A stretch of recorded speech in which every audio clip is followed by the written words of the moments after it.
ఈరోజు చాలా trending topic ఏదైతే ఉందో దాని గురించి మాట్లాడుకుందాము. ఎస్, రీసెంట్గా మన పిఎం హైదరాబాద్కి విజిట్ అయ్యారు.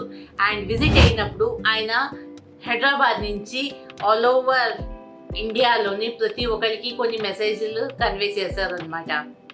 Okay, so the hot topic ఏంటంటే గోల్డ్ కొనుక్కోవద్దు. ఎందుకు గోల్డ్ కొనుక్కోవద్దు, 1 year దాకా ఎందుకు ఆగమన్నారు గోల్డ్ కొనుక్కోవద్దు అనేసి, దాని గురించి మన ఎక్స్పర్ట్స్ ఎంతమంది ఉన్నారో వాళ్ళు మొత్తం డేటాతోని వాళ్ళు ఎక్స్ప్లెయిన్ చేశారు ఎందుకు కొనుక్కోవద్దు అనేసి. అండ్ చాలామంది కొన్ని మీమ్స్ కూడా చేసి పబ్లిక్లో చాలా వైరల్ చేస్తున్నారు. చాలా ట్రెండింగ్గా ఉన్నాయన్నమాట ఆ రీల్స్ కూడాను. బట్ నాకు ఒక చిన్న మాట చెప్పండి. ఇప్పుడు ఒక ఫ్యామిలీలోని అర్నింగ్ పర్సన్ ఎవరైతే ఉంటారో, ఆయన మన ఫాదర్ అవనండి లేకపోతే హస్బెండ్ అవనండి, ఓకే, ఆయన వచ్చి మనకి మా బిజినెస్ బాగా నడవట్లేదు, లేదా ఆఫీస్లోని ఇప్పుడు శాలరీస్ అవి కొంచెం తక్కువగా ఇస్తారు, లేదా మన పిల్లలకి స్కూల్ ఫీజులు అవి పే చేయాలి, వాళ్ళకి బుక్స్ కొనాలి, సో ఈ మంత్ కొంచెం మనకి బడ్జెట్ టైట్గా ఉంటుంది, మీరు ఏమో ఆన్లైన్ షాపింగ్ చేయొద్దు, లేదా అవుటింగ్ ఏమీ చేయొద్దు, అన్నెసరీ ఎక్స్పెన్సెస్లు పెంచుకోవద్దు అనేసి వాళ్ళు మనకి వచ్చి రిక్వెస్ట్ చేస్తే మనం ఏం చేస్తాము, ఎలా రియాక్ట్ అవుతాము? మనం వాళ్ళకి సపోర్ట్ చేస్తాం కదా. లేదా వీడియోస్ తీసి మా నాన్నేమో డబ్బులు ఖర్చు పెట్టేద్దన్నాడు, మా ఆయనేమో డబ్బులు ఖర్చు పెట్టేద్దన్నాడు అనేసి మనం వీడియోలు తీసి బయట మనం వైరల్ చేస్తాం. వాటిని చెయ్యం కదా. మన PM presently he is leading the country.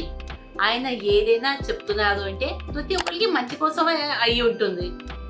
ఎందుకంటే ఆయన ఒక మంచి చెయ్యాలన్న ఉద్దేశంతోనే కదా ఆ పదవి తీసుకున్నారు. సో ఆయన మన కోసం అనేసి ఒక మంచి చెప్తున్నారు కాబట్టి yes, as a family members, as a మనం responsible citizens, this is our responsibility to follow their instructions. So మీకు ఒక చిన్న ఎగ్జాంపుల్ చెప్తా. మన ఫ్రెండ్స్, రిలేటివ్స్, మన పిల్లలు చాలామంది మనకి ఫారిన్ కంట్రీస్లో ఉన్నారు కదా.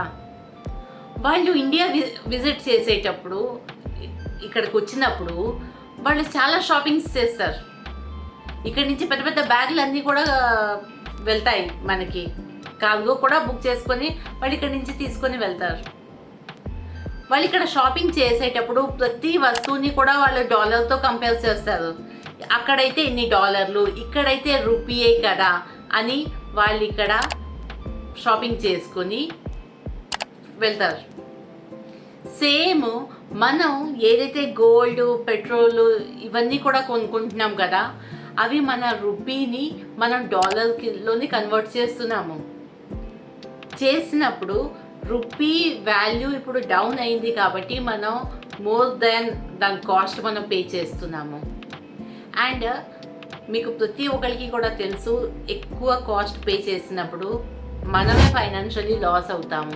ఏ కంట్రీకైనా కూడా పర్చేసింగ్ పవరే దానికి బలం.